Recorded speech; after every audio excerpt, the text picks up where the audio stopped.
Hello, I'm Jim Hedrick. I'm the Hatchery Program Manager for the West Virginia DNR, and I just wanted to share with you today some of the regulation proposals we have this year, specifically related to trout.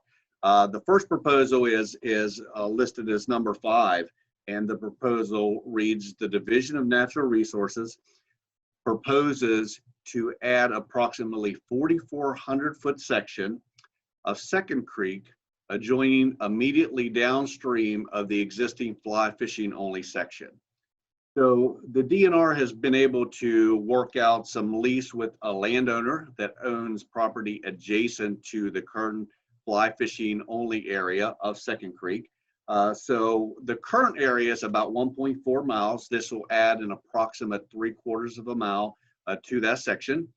I personally assisted in a biological survey this past summer, and we were able to pick up some fish in that area. So it's very capable of sustaining trout year-round.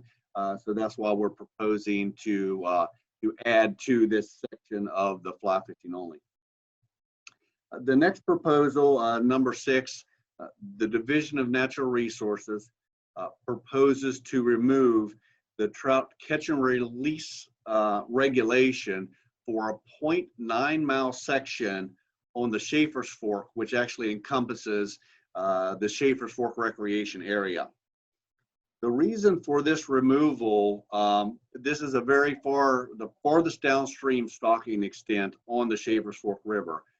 This proposal is basically removed for several reasons, primarily, or one of those is biologically. Schaefer's Fork at this point in the river gets pretty warm, so it is incapable of sustaining trout year-round under a normal season in that catch and release. Secondly, there's some pretty big access issues here. The Forest Service actually charges for parking because they have some other recreational area there as well. So there's a charge there. Anglers currently have to walk about a half a mile from an upstream location to access that. Now, this section that we're proposing to remove is 0.9 miles. The section that is upstream on Schaefer's Fork, 5.5 miles will still be remaining in the catch and release regulation, and that's a section that occurs between White Meadow Run downstream to McGee Run. That will still remain as a catch and release section. The next proposal, number 7, the Division of Natural Resources proposes to eliminate the Woodbine Children and Class Q section on the Cranberry River.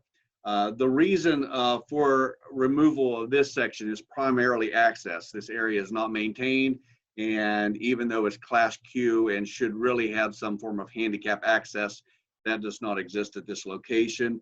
We feel it's not serving this purpose at all. So we are working with the Forest Service, and we're hoping to actually propose some new areas and maybe reestablish another Class Q and children's fishing area nearby. But we feel that this one would be better served in a different area besides this little Woodbine section of the Cranberry River. The next proposal, number 9, states the Division of Natural Resources is proposing to add tiger trout to be included in all regulations pertaining to trout and count as part of all aggregate limits for trout. This is kind of a cleanup regulation. This was a little bit oversight. The West Virginia DNR has begun raising and stocking tiger trout again, and they are just not specifically listed as one of the trout species in the regulation. So this will just basically clarify that tiger trout, like any other trout species, will have a daily krill limit of 6 and a possession limit of 12.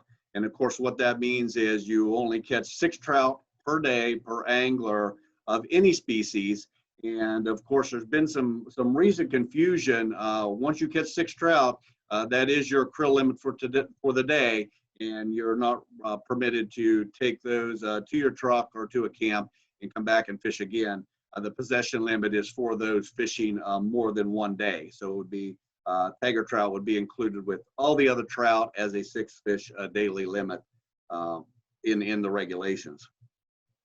Proposal number 10, the Division of Natural Resources is proposing to change the trout delayed harvest regulation. That is the section is under the catch and release part of that, under the catch and release regulation from November 1 through March 31st, and general regulation would apply April 1st through October 31st.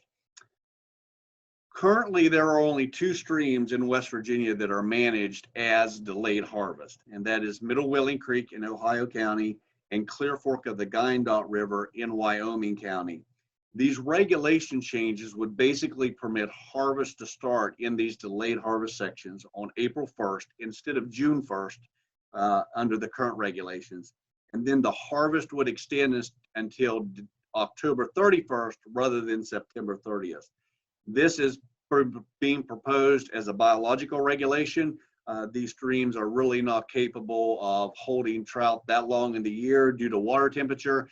So we just want to give anglers the opportunity to go ahead and harvest those after this catch and release period under the delayed harvest, just to ensure that those fish get harvested and don't die in the stream.